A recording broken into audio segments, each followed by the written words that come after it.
Her Purple Past, Part 11.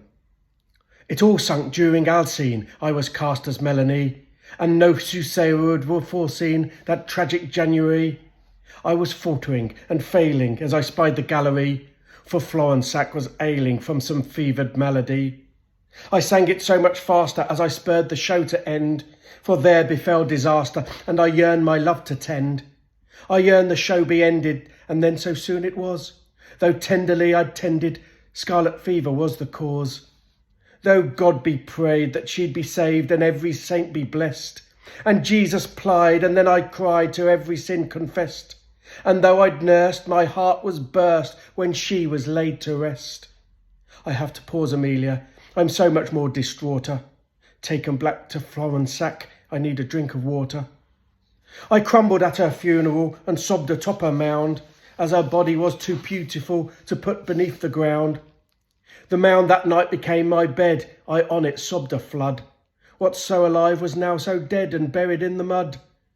What was so gay was now so gone, and I beyond forlorn. She'd never see another dawn, or flatten any further lawn, or swish through summer fields of corn. She was so gay, and now so gone. She was so tight, was now so torn, and I in throes lived on.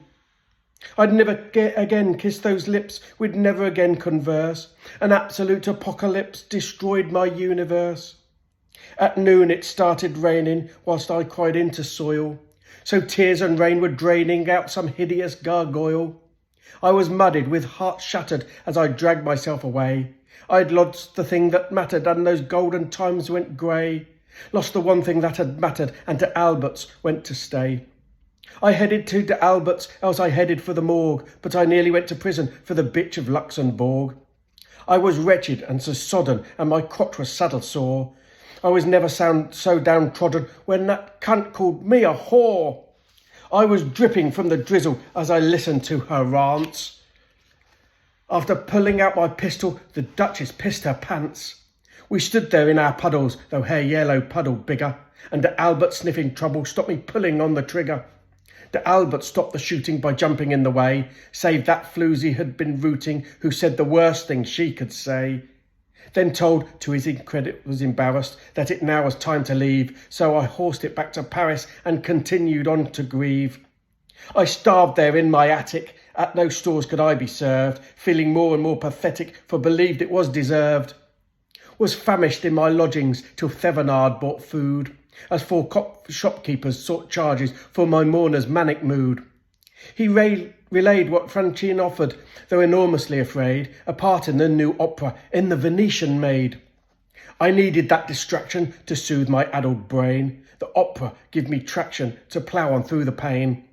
I played the part of Isabel, the last I trod the boards, and 'twas as if it staged in hell to seatish, impish hordes. As if Bosch had drawn the audience, then the artwork got enchanted. Isabel, oh Isabel, the cast on stage all chanted. Isabel, oh Isabel, the grotesques growled at me, and Florensac sat at the back, a ghoulish ghost was she.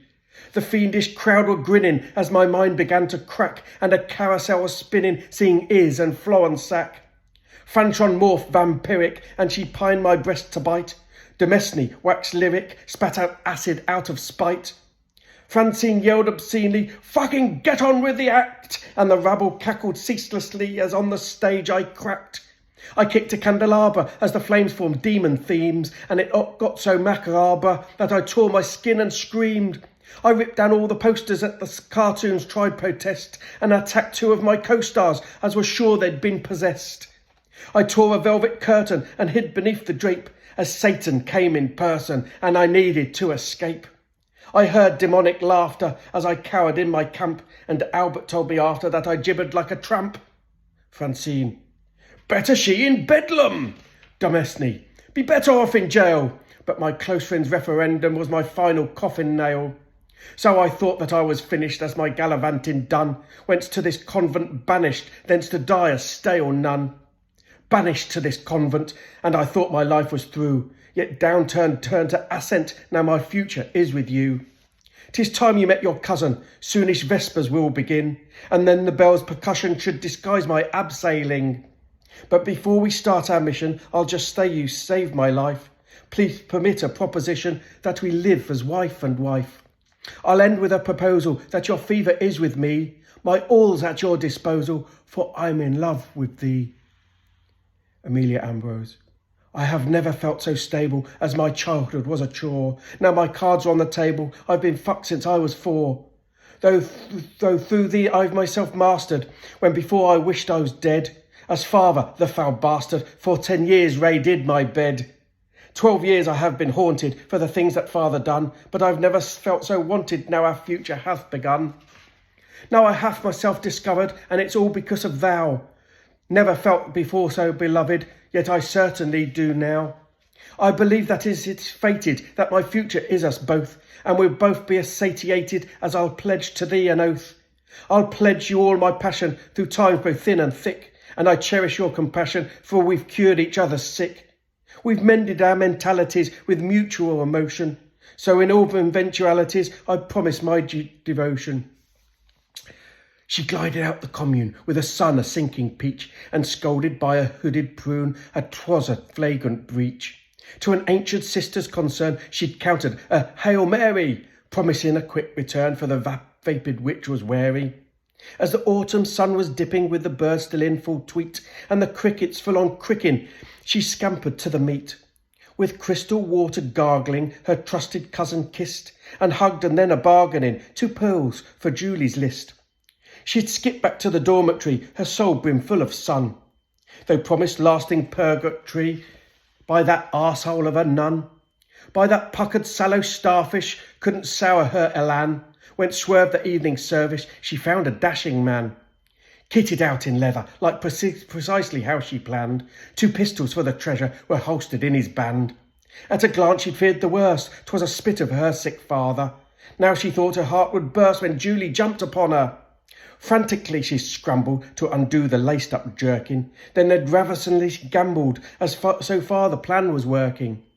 With extreme enthusiasm, partaking in a plating, and after gorgeous orgasms, Amelia huddled waiting. She exhilarated, waited for that flicker of a torch. Amelia crouched and waited, waiting in the porch. Julie slid o'er the edge and also brimmed with hope, reciting her fiance's pledge whilst clambering down the rope. Flush with vim and vigour, with her feet finding the ground, she heard a flintlock trigger, then 3 more whence turned around. She'd fluttered like was plastered, now her eyes were stung by tears, as the father, whom a bastard, stood and with 3 musketeers. Signor Alan Ambrose. Ah, an irreverent vulgarian hath stole my daughter's heart, a stony broke barbarian, or just a pointless tart. Has it cock or is it cockless? Mine eyes it is a boar, and certainly no goddess, but a poultry butter whore. Julie was the diva, a diva was the bist, that formed a raging fever, for at that swine she hissed.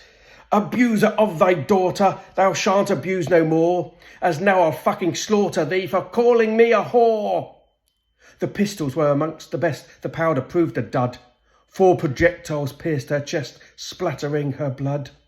Mangled by those musket shells that span her back to front. But just before the diva fell, she managed one more cunt. They stripped her of her clothing, then pissed upon her corpse, and the carcass for disposing of was thrown to thorny gorse. Julie was the diva, her contralto was divine, and her legacy would leave a stamp that would span time. Her legacy would live on as envisioned in her dream, but her broken body fed on by the wolves who picked it clean.